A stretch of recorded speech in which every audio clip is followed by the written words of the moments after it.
Free audio post-production by alphonic.com. Today, Craig Atlock joins me. He has played for a whole host of teams such as Sheffield United, Yeovil Town, played in the Championship, even played against Arsenal, which is quite something to add into your memory book. So, Craig, I welcome you to the show. Thank you very much for having me, Jamie. No problem. So let's start off with your early days then. I mentioned that your first proper club was Yeovil Town. But before you got the contract at Yeovil, how did football get into you? To be fair, I was late getting into it because I was very well grounded with family and stuff, and my mum made me go to school. So I did all my sixth form and stuff like that and played really more cricket and rugby because my dad was a rugby player growing up. So I did more cricket and rugby, to be fair, growing up. And then, like I say, I got into football more a bit later, sort of 16, 17 when I started playing properly. And then joined the local Sunday League side called Weston's in Yeovil. And it was playing then in the same league as the then Yeovil assistant. His son played in the same league and just so happened to be playing against our team one Sunday. And he just invited me along to come for some trials. And that was literally it.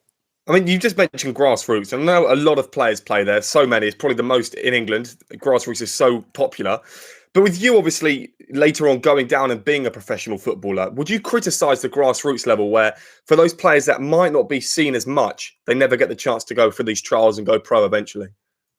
No, I think at the end of the day, football is a sport for all. And if you enjoy it, then that's what it should be for everyone. Everyone finds their own level. And for whatever reason, people will play at different levels. Again, for whatever reason, whether it's opportunity, lifestyle, choice, opportunity. So I don't think you can ever be dismissive of grassroots football because, like I said, there's so many players that have come through late as well. Like you can look back over the years and you've got like only Jamie Vardy, Ian Wright or whatever to even go back further, that players that come into the game into their 20s. So obviously then you moved to Yeovil Town. Really quite young in your career, but late as to what usual players might do. Obviously you were Cornwall born as well. So you joined the youth in 2004 and talk to us about the whole time when you got the contract at Yeovil. It was a nice surprise, really, a bit of a shock because they took, I think, from our youth team at the time, because I was only in the youth team for like a short period.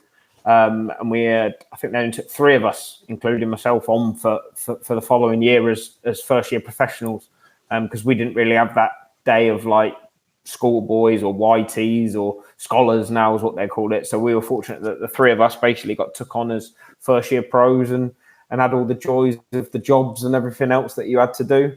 And to be fair, for me personally, it was a great grounding and made me very sort of appreciative of where I sort of got to and what the experiences that I've had obviously throughout my career, and now hopefully what I can pass on to the younger generation that coaching. You mentioned jobs there, and I know this would be something quite predominant when you were playing back in 2004, 5, 6. Obviously, Tony Kroos a few years ago, there's a photo of him cleaning his boots after a game. And I think from a lot of the younger lads and girls in football, they were quite critical and quite confused as to why a footballer's cleaning his own boots. Well, you mentioned jobs there. What sort of jobs were you doing being the youngest one in the team? Yeah, well, cleaning boots was for one. I probably earned more money cleaning boots than I did actually through wages. So because I did quite a few players' boots, which was good. And to be fair, I used that as a good, as well as they were jobs, but they were also a good social opportunity to mix with first team players. Because like we were very, again, being at Yeovil, it was a small club. You had plenty of interaction with first team players, and they were fantastic with us really, and give us the opportunity to like I say, be around them. And when you're sort of a first year pro, you spent most of your time growing up like idolising these players or seeing them play on a Saturday. So to then be near them and clean their boots or whatever was actually quite a cool sort of experience. So yeah, it was just things like that, cleaning boots, just tidying, obviously changing rooms, picking up equipment, just normal things really. You wouldn't see them as anything normal and any more normal and mundane than what anyone has to do really. So it doesn't mean that we're any better than anyone else. Exactly. So when you first signed with Yeovil, then obviously as that younger player, I think now these days, I think there's with like Ethan Nwaneri, for example, and Lewis Skelly at Arsenal, there's a lot of hype around these players from a really young age. Was that the same with you? I mean, I know social media wasn't as heavily used then. In fact, I think the majority of social media wasn't even a thing back then. But I think social media has really played an influence on these players coming through and getting a lot of pressure on themselves. So when you came through at Yeovil, what were you expecting as now a professional player? God, show me age there with all that stuff. No, what was I expecting? Probably nothing, if I'm honest. And probably I was probably told that I was never going to make it and was useless. And probably, to be fair, I agreed with half of them. But I think it just shows sometimes it's better to be lucky than good. But yeah, no, I don't really know. I think one thing you can never sort of substitute or hide is hard work, really. And I think I always got told later on in life by a good, very, very good manager who's now a manager of Huddersfield, who said to me, the right thing's the right thing. And he said it will pay you back eventually. And to be fair, I sort of stand by that now, really, because I think, like you say, no matter what you do, as long as you can stay true to yourself and keep doing what you do and what you believe, I think things, one way or another, will always turn out, hopefully. And obviously, in the end of your career, it did always turn out.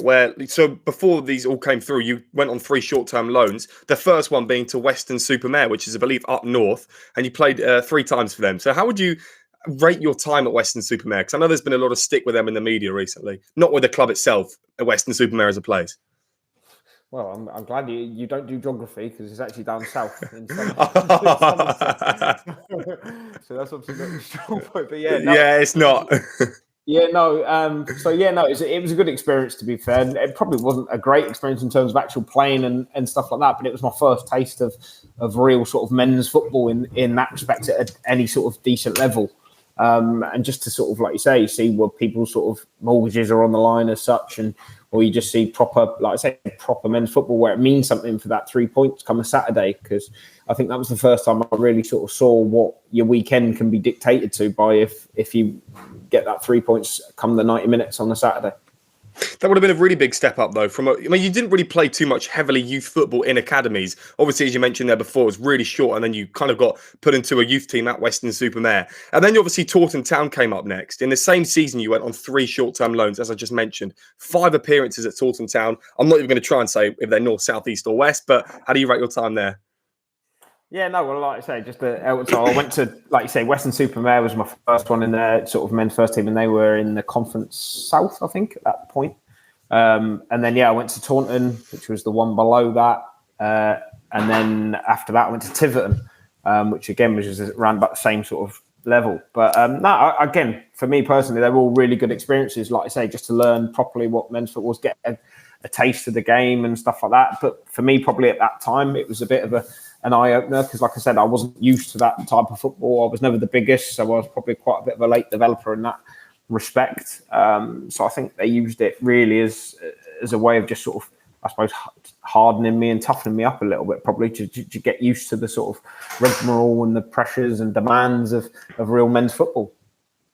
And then after this season, you then came back, and I mean, at Tiverton Town, your first team debut was away at Gillingham. So that would have been quite some ground to go and put a shift in. And the 2007-2008 season, you had a breakthrough, challenging for the number 1 right-back spot, playing teams like Bournemouth and Tranmere. So 2007-2008 was a really big step up for you, having played a decent amount of games in the 3 previous clubs. Yeah, no, it was. And again, it all happened probably quite quickly, which probably helped, really, because it allowed me not too much time to think about it.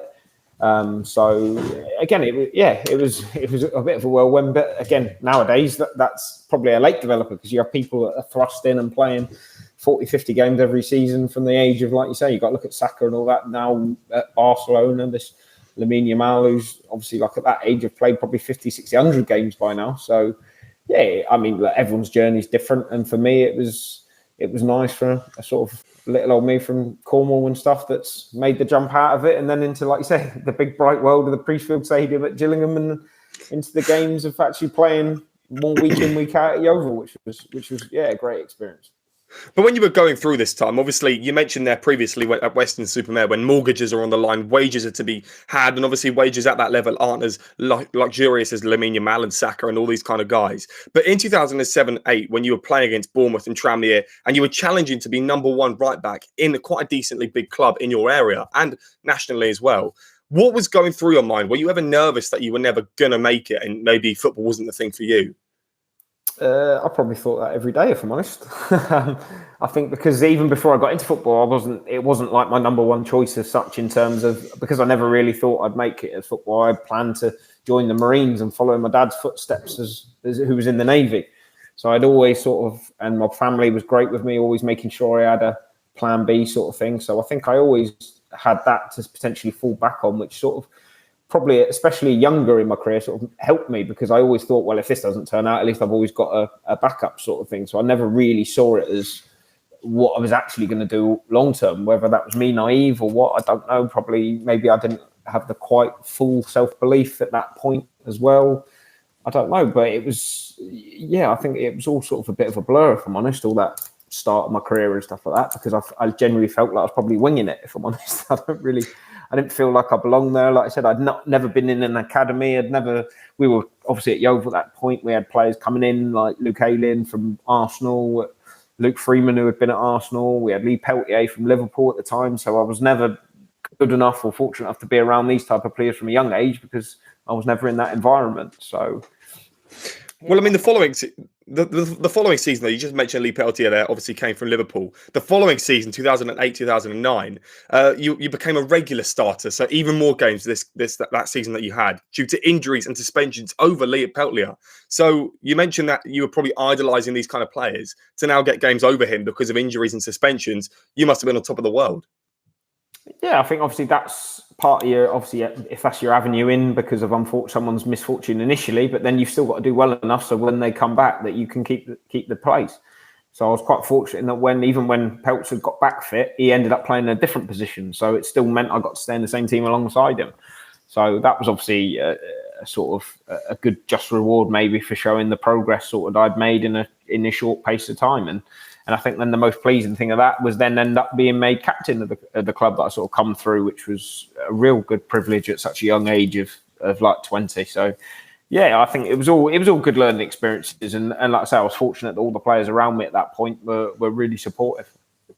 Do you think, now this could be a yes or no answer now, from what I kind of understand is players like James Milner, players like Luke Ayling, these kind of players that would essentially in terms of die for the badge, where they'd put everything on the line to fight for their club and possibly country as well if some of them got the call up.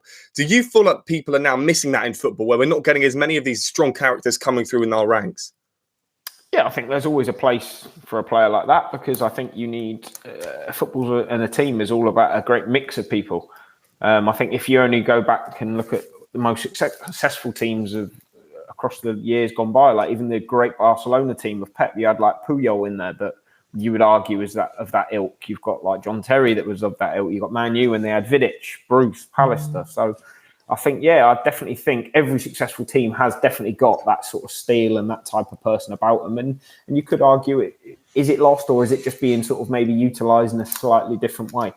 Because I would argue even Man City, to the point, like I say, still had company, probably now you look at maybe your Rodris and stuff like that I would say still do that type of stuff, but maybe in a just slightly different way that's evolved with the times. In that season, in League One, you played 30 games, got one goal, being a crucial goal, in fact, over a 2-3 win away at Swindon. Do you remember that goal?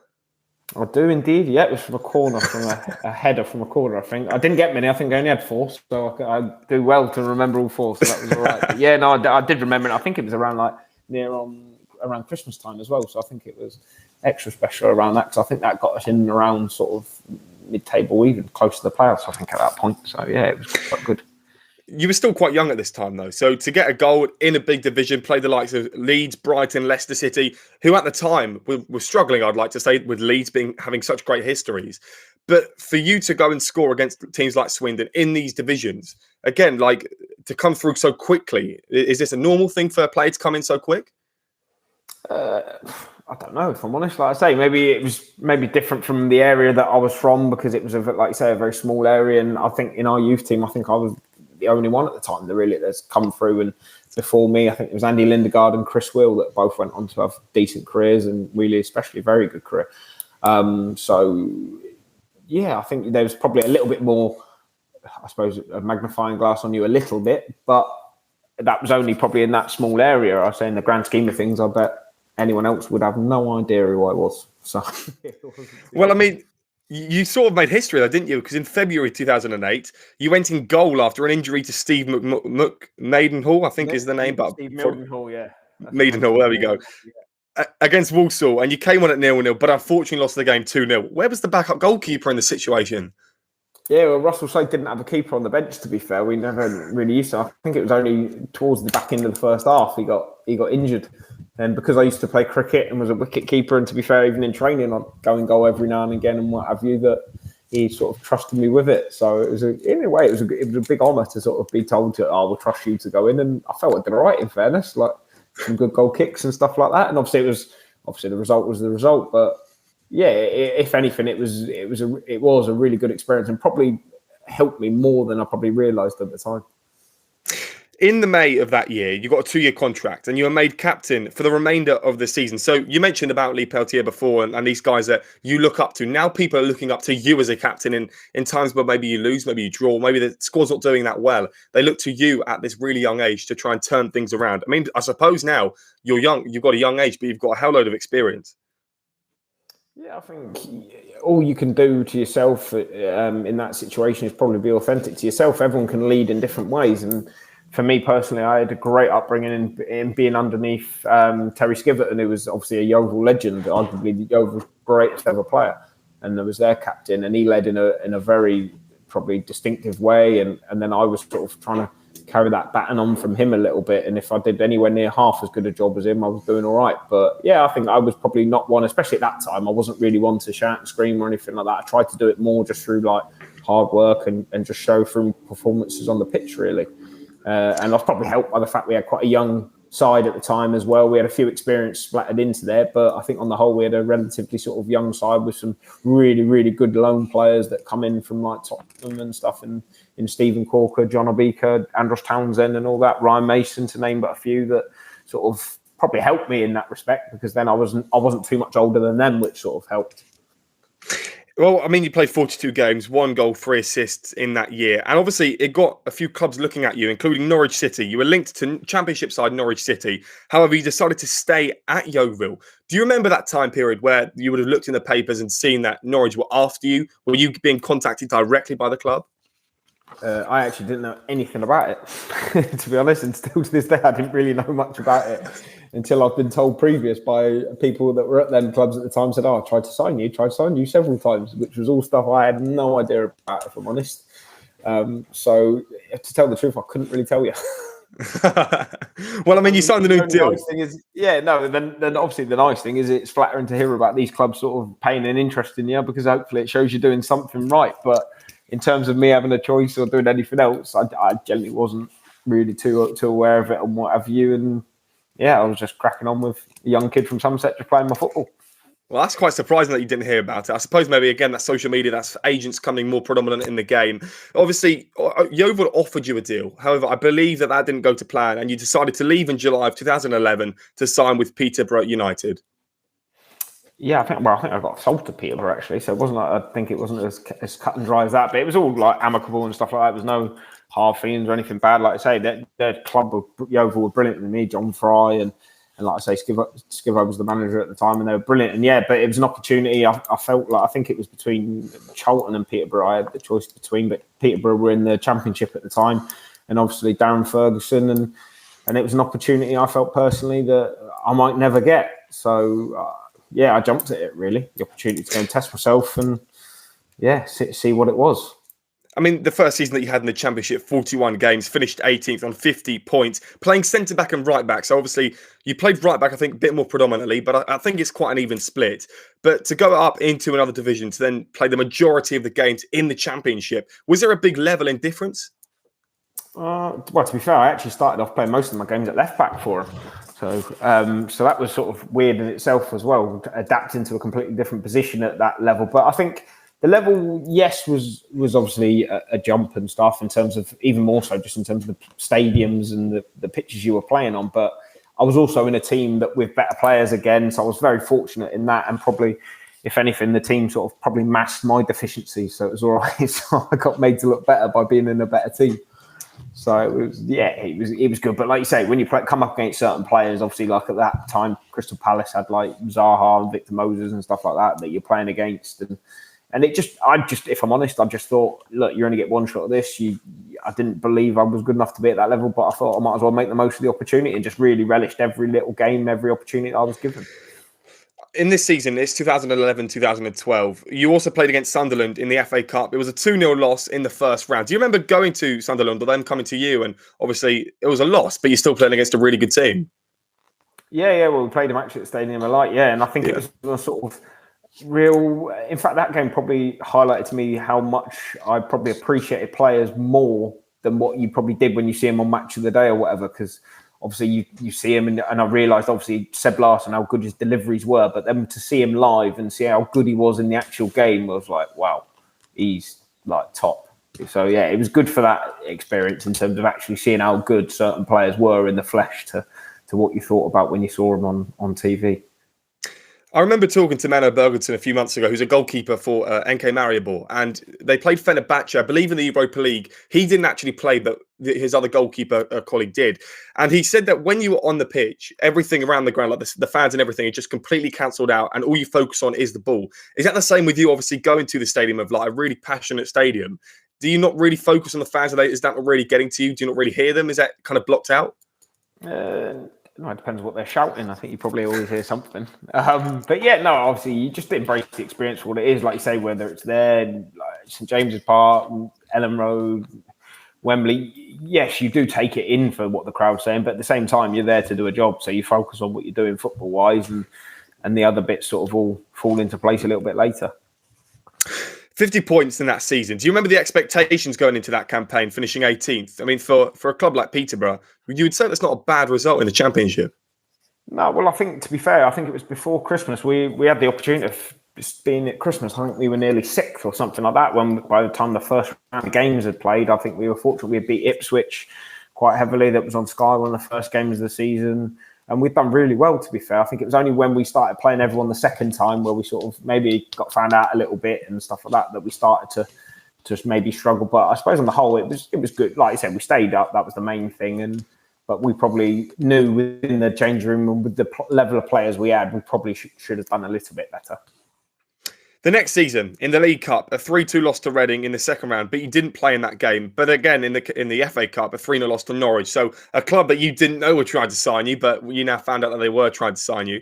Do you remember, obviously, you were flattered, you said just a minute ago, that Norwich were after you. Do you remember watching that game and playing that game and just thinking about how good this club is? Yeah, I think, to be fair, like you had that when you played a lot of the clubs at that level, not just Norwich or Reading and stuff like that. I think when you were there to think, this could be like potentially home or whatever, because I think that's the way you look at it sometimes. As much as you all want to do well for your current employers, at times you always think about, naturally, you want to progress and try and reach the best level you can. But yeah, I think, like I say, for me personally, I was in an environment at Peterborough that was really, really enjoyable, a really good group of staff, a really good group of players, and we sort of did probably more than well enough at that period of time, because I think they were a club that looks predominantly to develop and sell players, because that's kind of their sort of business model, and they've been incredibly successful with it. You also, unfortunately, got relegated, 22nd place, only by a few points. And it's you would have thought that you would have got hammered in a relegation battle, because a lot of the time, that's the way it goes. But in the last 11 games, you lost 2 games. The majority of those 11 you won. To then get relegated after that, what was the thought about that? Because I reckon you were going on that run of games. I think you lost to Crystal Palace to the second to last game. I mean, what's going through the team at the time, obviously about to get relegated? Yeah, well, I think actually it was the last game we lost to Palace. I don't even know if we lost or draw. Yeah, I think we did lose in the end, because I think we only needed to draw. And I think because we beat Sheffield Wednesday and Birmingham the 2 games before, which we beat Sheffield Wednesday at home the week before, 1-0, and Grant McCann scored an unbelievable free kick. And we thought that was literally going to be enough, because we knew then going to Palace, as we only needed a draw. They only needed a draw, I think, to get in the playoffs. And we were 1-0 up, I think, even went 2-1 up, I think, as well. And then unfortunately, we give away a penalty in literally, I think, was like the last minute to end up losing 3-2, and Kevin Phillips scored. So we were wounded, because I think we ended up having like the most points ever by a relegated team or something. I think we had something like 55 points or something like that. So yeah, it was obviously really hard to take in terms of that, because we knew we probably deserved to stay up. But on the flip side of that, the start of the season, I think, as well as we only lost 2 out of the last 11, winning 9, I think the first 8 games of the season we didn't win. So it more than cancels itself out, unfortunately. It just shows we probably weren't as good again as what we should be, but you live and learn. Well, when a team goes down, you'd expect them to come right back up. In League One, you played 28 games in the 13-14 season, finishing 6th. So not an immediate return, but you finishing 6th is showing that you're still competitive enough to go back up. Yeah, I think obviously, like you say, we got into the playoffs. We lost quite a few players that year. To be fair, that obviously naturally that went on and stayed in the championship, and then you obviously, because again, nature of the club, they would sell players to then bring in others and develop. So it was always going to be a transition period. So in a way, we actually probably did quite well to still be competitive, like you say, and still have a chance of getting back up. And unfortunately, it just wasn't quite to be with the playoff loss to Leyton Orient. Do you remember going to Leyton Orient? Obviously, they get played in the Championship, on the League One. Sorry, they get played home and away. Right, it's over 2 legs. To go to Leyton Orient in a 1-1 draw, playing 90 minutes at centre back. But then we'll talk about the second game in a second. When you drew 1-1 in the first leg, there was a really lot of hope, wasn't there, that you could really go back up? Yeah, I think naturally there was. I think I think over the course of the season, we're playing them both times in the season. I think we had drew and won, I think, over the course of the season. So we more than felt confident. And I think we knew on our day we were probably the best team in the league at the time. But it was just piecing everything together. And I'm sure there's probably 10, 15 teams can all say that on their day they're the best. But we did genuinely believe that. And unfortunately, like I say, I think in the second leg, I think we created something like 20, 25 opportunities. And I don't think unfortunately, we didn't take them, which just, it shows if you don't put the ball in the net, you ain't going to win a game. And obviously, they scored in the 88th minute. It was 1-0 to Leyton Orient, 60 minutes gone. 88 minutes, it was 2-0 to Leyton Orient. But then, of course, you scored in the 92nd minute. So there was still a tiny bit of hope left with a few minutes added on. Was there really any hope? Like, once the ball came back on the kickoff, once it was 2-1? Yeah, I think we still had a couple of opportunities. I think, in fact, I think I had one. I think I had one over the bar from about 8 yards, I think, which wasn't ideal, which probably to this day the gaffer's still flipping not happy with me about because I should have scored. But yeah, no, like I say, look, no matter how long's left in the game of football, there's still always an opportunity, and you still need to always hope. And like I say, you just want to try him, but unfortunately, it wasn't to be. You got released though by Peterborough, and then you managed to sign for Sheffield United on July of 2014. So when you left in this transitional period for yourself to leave Peterborough, what was going through your mind? Were you a bit, promiscuous about will you get another club? Because Sheffield United is a really good club to go to. Yeah, no, I think it was between the chairman. He was saying that I wouldn't sign a new deal or whatever before that had all happened, and then because I think he thought I was going somewhere else to Leeds or something. I think he even come out within the press saying I'd already signed for Leeds. So obviously that had all happened. But as far as I was aware, I was more than happy at Peterborough. But obviously the opportunity then come to go to Sheffield United, which under Nigel Clough as well, a huge club. Was an opportunity really too good to turn down, and one that I wanted to sort of test myself with. There was a really big challenge in the League Cup. You lost 3-2 over 2 legs to Spurs. You didn't play. However, Spurs scored in the 88th minute to make it 3-2 over those 2 legs. So you were watching this game, watching your new teammates at Sheffield United play. What was going through your mind when they scored in the 88th minute? Yeah, it was tough because, like you say, you're playing in one of the legs, and then the second leg, obviously, you're watching it and you're trying desperately to think and hope that you got half a chance of getting through to the final and what have you. But again, it just wasn't to be. But we had in other cups, both cups, and we got to the FA Cup, I think, when we played Hull in the semi-final or something as well. And even in the earlier rounds of that, we ended up beating West Ham on penalties at Upton Park, which was a great experience as well. But yeah, we were just, for some reason, in that competition at the time under Nigel Cup, we were just very good in the cup competitions for whatever reason. And we just sort of seemed to raise our game a little bit. And, well, obviously it just wasn't to be. We just fell a little bit short because of the quality that they had, unfortunately. In the league, though, you were also charging 24 games, 2 assists. You finished 5th and got 71 points. And then you were obviously in the playoffs. Now, this is where it got a bit crazy. In the first leg, you lost 2-1 to Swindon. And in the second leg, it was 5-5. Swindon leading by 3 goals, and Sheffield scored 2 in the 88th and 90th minute. Wow, what a game that was. Yeah, not from a defensive point of view, it wasn't. But for the neutrals, it was all right.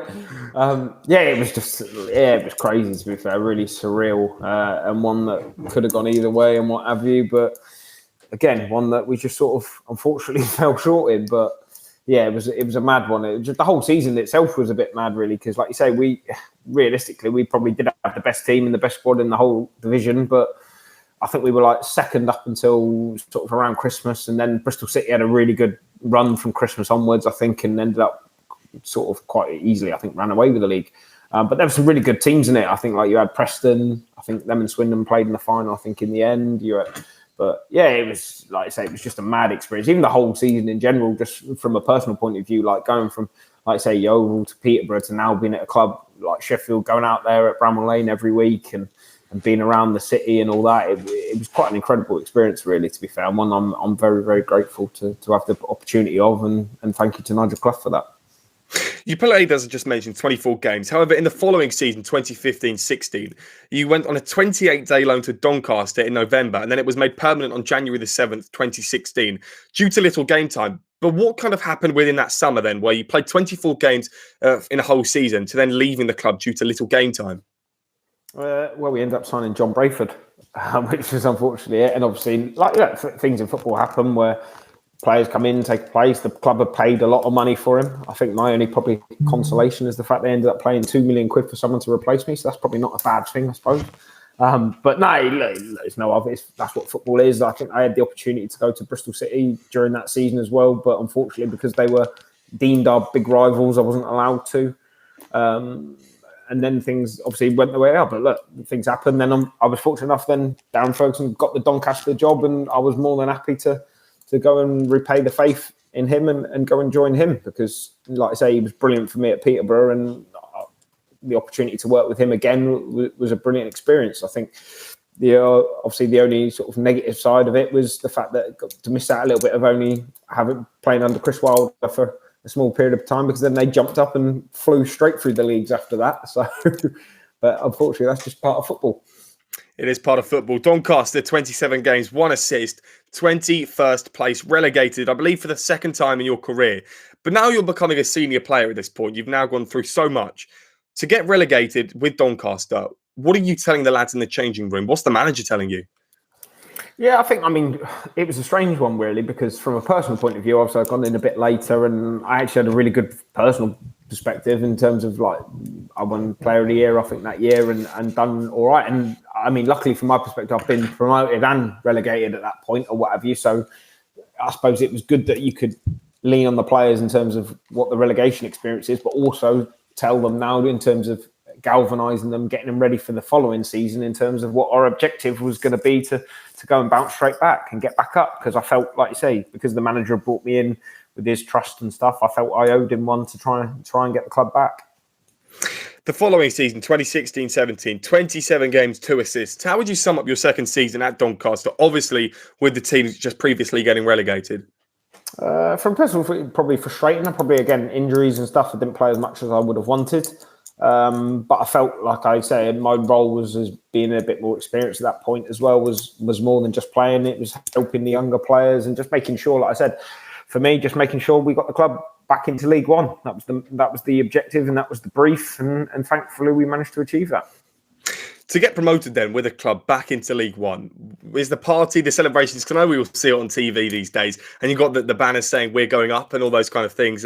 Is it as good as what people make it out to be? Is it, how many days does the party go on for? Talk to us about it behind the scenes after promotion day. I think, if I'm honest, that's where I thought personally the manager, Dan Foden, was brilliant, because as much as, yes, you celebrate the fact you got promoted, but we should never have been in that position in the first place. So it was kind of more like, well, that's job done. That's the minimum we should have really achieved, in fairness. So he was enjoyed it. Don't get me wrong. Like, you've got to enjoy the highs in football, because there aren't very many. There's plenty of lows, and it's important to enjoy the highs. But it was very much, once that had happened and occurred, it was like, very much right back to basics now. Get ready for the new season. The following season, in fact, you played in the EFL Cup in a 1-0 loss to Arsenal at the Emirates. You played 28 minutes, playing the likes of Giroud, Theo Walcott, and so many more brilliant names. What's it like to go to the Emirates and play on the pitch? Yeah, it was incredible. It was really nice. I've been fortunate enough to watch one of my best friends play there as well for Norwich previous season.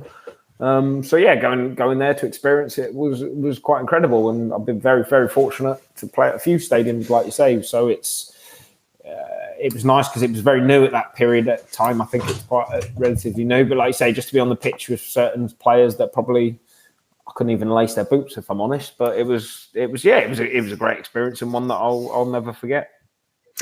Do you remember though stepping onto that pitch? Because obviously you played 28 minutes.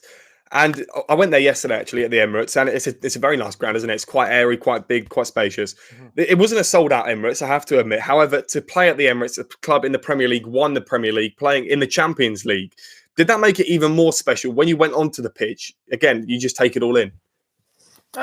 Yeah, I think ultimately, though, you've got a job to do, first and foremost. It was like you say, try and save face and make sure we perform all right was most important. But yeah, obviously, from a nostalgic point of view, it's nice to have them memories and the thoughts of that.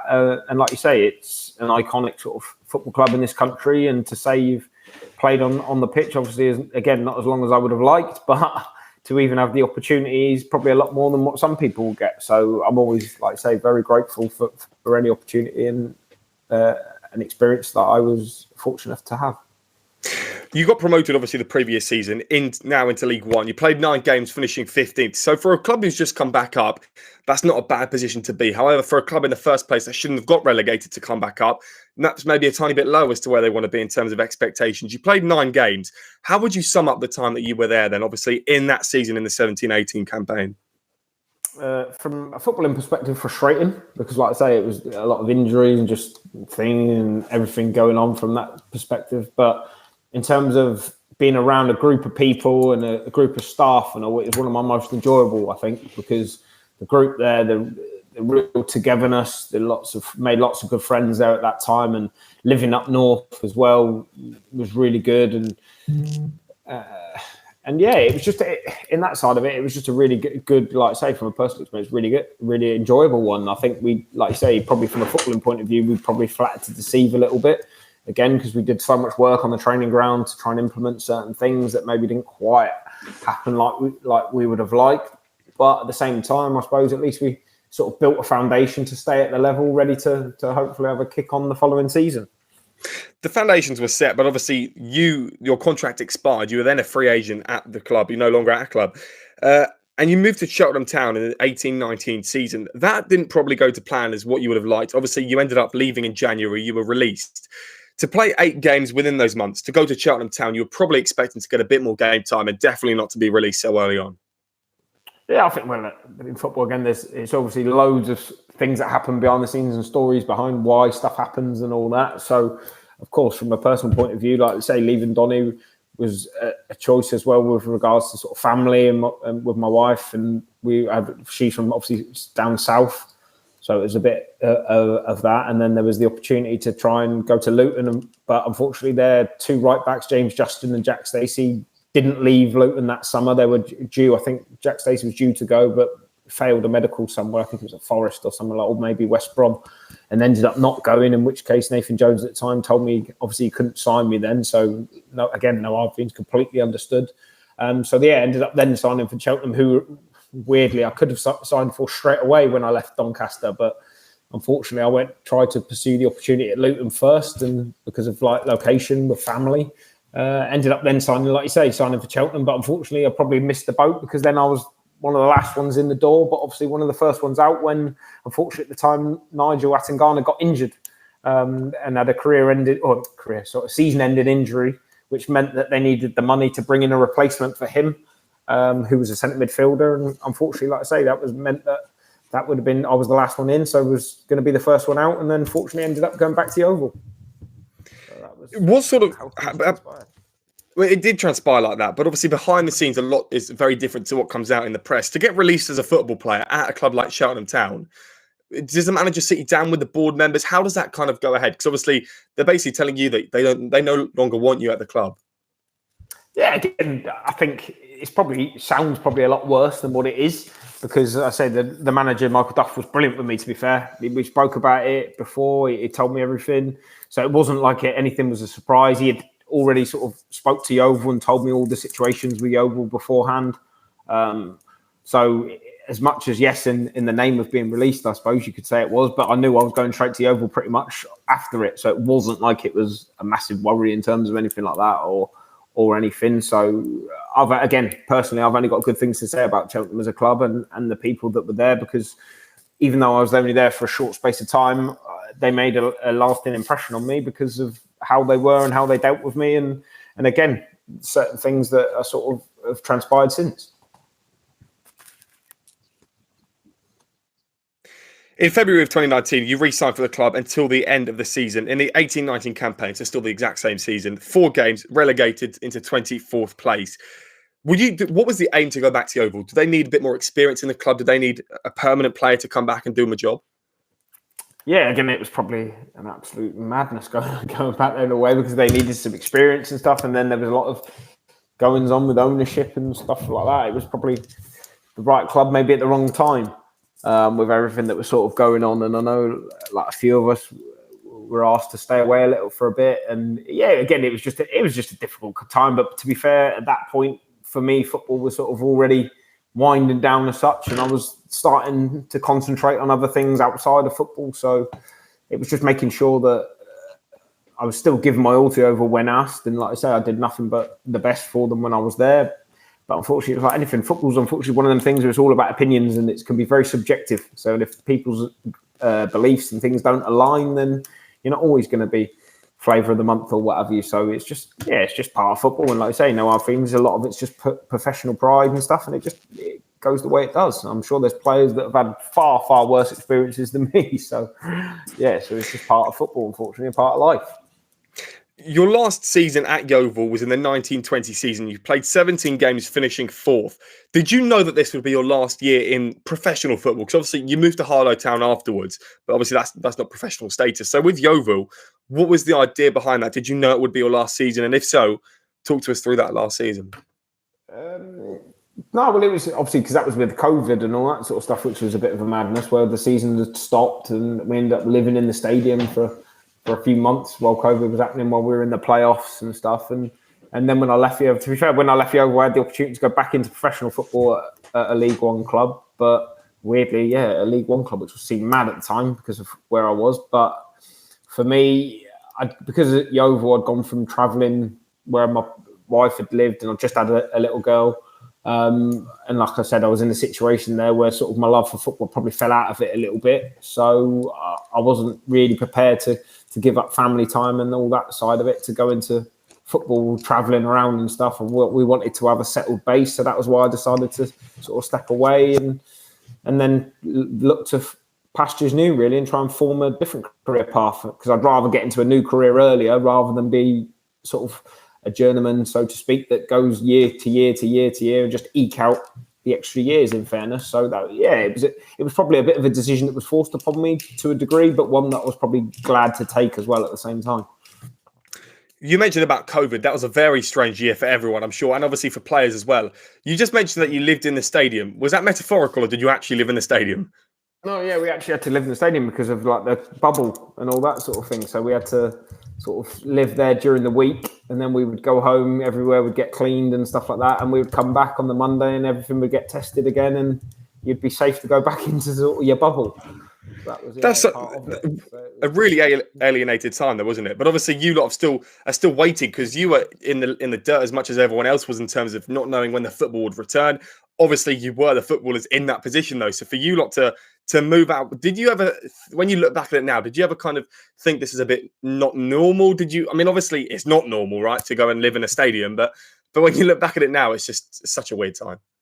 Yeah, it was nuts. But again, probably for that group, again, it was made you build some really good friendships and really good bonds because you were with literally everyone 24/7. So you had no escape and all that. So yeah, I think everyone's had mad experiences and weird experiences, and I suppose when they always say, you never, nothing surprises you in football anymore, that was probably definitely one that probably did. Yeah, definitely, without a doubt. And the last team that you played for was Harlow Town. That's a bit of a weird jump to go down all these divisions right to Harlow Town. Without disrespecting Harlow, I've watched them a few times. They're not a bad team in their respective division. You retired in 2020 after your stint at Harlow. Why Harlow Town, if I may ask?